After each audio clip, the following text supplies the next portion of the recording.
Scary Mysteries, Twisted Twos, Luke Magnotta and Amy Billig. Tales of hauntings, murder, and scary mysteries. Every week, Twisted Twos dives into a pair of uniquely terrifying true stories that are worthy of a more in-depth look.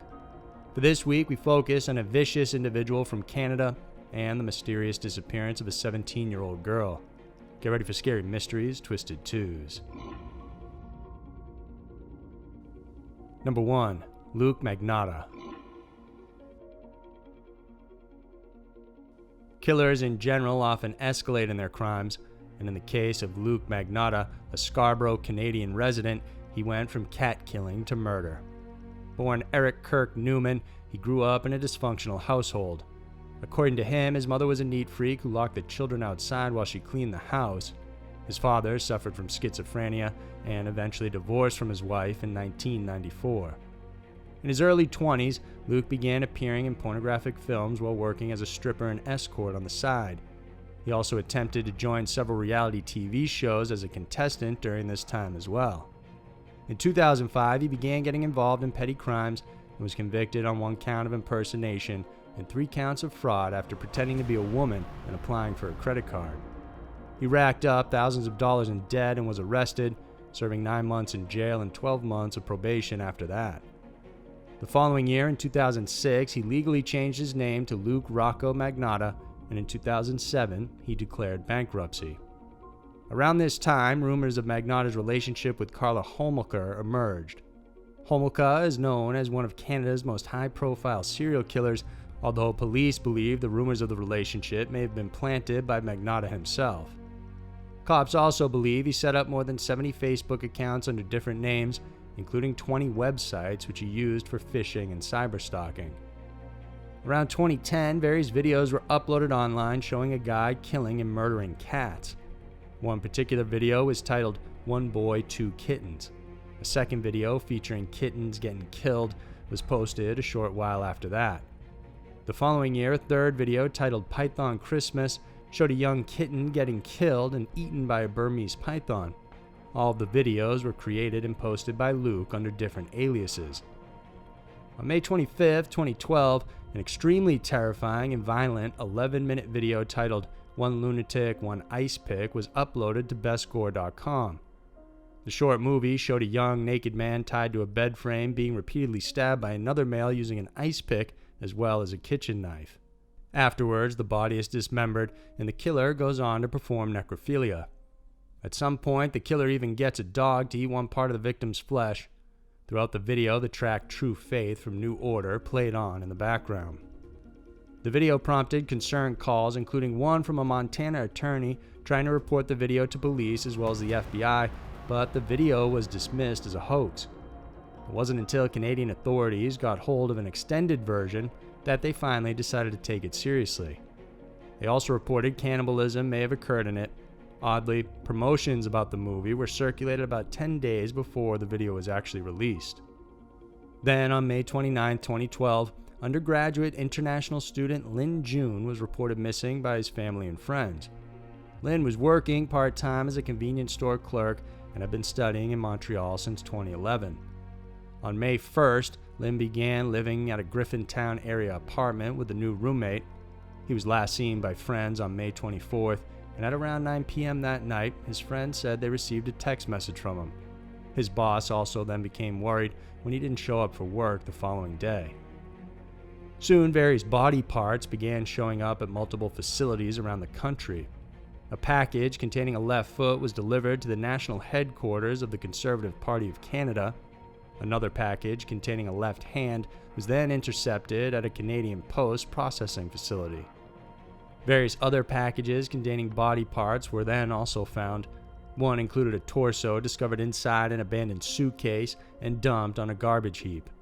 In the same area, police found paperwork, bloody clothes, and various sharp and blunt objects, including an ice pick, screwdriver, and a meat grinder. A suspect was captured in surveillance footage bringing out suspicious garbage bags. That man in the footage also matched the man in the "One Lunatic, One Ice Pick" video.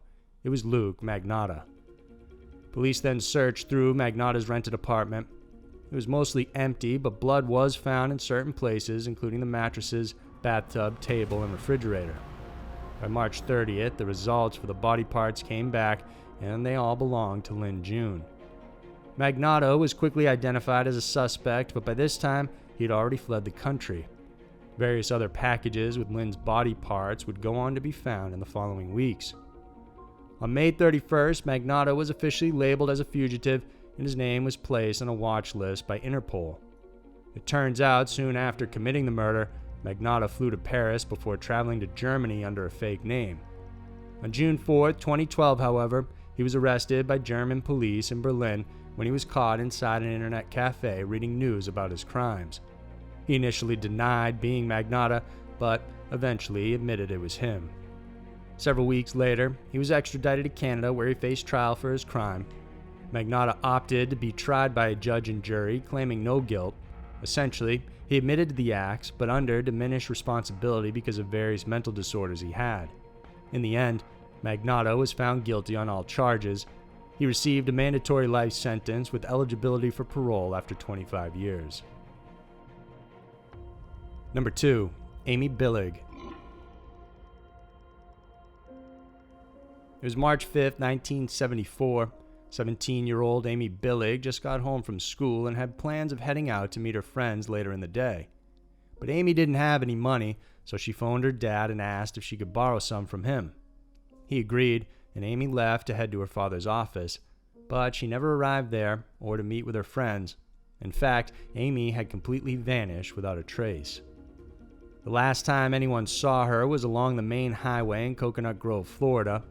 She was hitchhiking while heading to her dad's office, and this wasn't her first time. In fact, many of her friends say she used to hitchhike around the neighborhood often. Back then, it was a much more usual practice than it's considered today. Soon after Amy's disappearance, police tried searching for her but couldn't find any solid leads. At the same time, Susan Billig, Amy's mom, became proactive in looking for her daughter. A few days after Amy's disappearance, 16-year-old twin brothers Larry and Charles Glasser claimed they kidnapped her and were holding her ransom for the sum of $30,000. But this turned out to be false, and the two were charged with extortion. Susan then began receiving tips her daughter was kidnapped by a member of a motorcycle gang, either the Outlaws or the Pagans, since both went through the area of Coconut Grove during the time frame in question. The theory about the gang members abducting Amy was reinforced when Paul Branch, a member of the Pagans, claimed Amy was at a party thrown by them the night she disappeared and that she died from an overdose while there. Her body was then taken to the Florida Everglades and disposed of. As if to confirm this story, Amy's camera was found at the Wildwood exit right on Florida's Turnpike. The film inside contained several exposed shots, but nothing that pointed to a clue regarding her whereabouts. But Branch also said that Amy was being held captive, and Susan spent many years chasing leads regarding Amy's supposed location. Mostly, she focused on biker gangs, following tip after tip that Amy was still alive and held captive somewhere. Curiously, shortly after her disappearance, Susan and her family began receiving harassing phone calls from a male caller who kept telling them Amy had been abducted by a sex ring. For 21 years, Susan put up with the calls as she and police had no way to find out who this person was. But by 1995, the caller made a mistake and used his cell phone instead of a payphone. This time, the call was traced to a man named Henry Blair, who was working for the U.S. Customs Department. Blair denied knowing Amy and said his alcoholism and OCD made him obsessed with the case. He was then sentenced to 2 years in prison, and Susan filed and won a lawsuit against him for $5 million. However, with Blair on the scene, police tried to find out if he was indeed telling the truth of having no connection with Amy's disappearance. They discovered Amy's diary, and in it, they found an entry where she contemplated running away to South America with a man named Hank. In addition, one of the photos from Amy's camera contained an image of a white van. Incidentally, Blair owned the same model and color of van in 1974, and his nickname turned out to be Hank. Also, during the time Amy mentioned Hank in the diary, Blair's job in the Customs Department required him to move to South America. Despite these coincidences, Blair was never linked to Amy positively. However, he remains a person of interest in the case. Despite an extensive search, taking her all across the United States and even to England, Susan never found out what happened to her daughter. In 2001, she co-authored a book called Without a Trace: The Disappearance of Amy Billig, a Mother's Search for Justice, chronicling her search for her daughter. Susan Billig died in 2005 at the age of 80. Today, Amy's case still remains a mystery. So there were two of the most frightening and mysterious stories around. The world can be a crazy place, and Twisted Twos is sure to show you why. If you enjoyed this video, then please remember to subscribe to our channel and hit the notification bell. We have new videos coming out every Wednesday and Saturday that we know you want to check out. Thanks for watching, and I'll see you soon.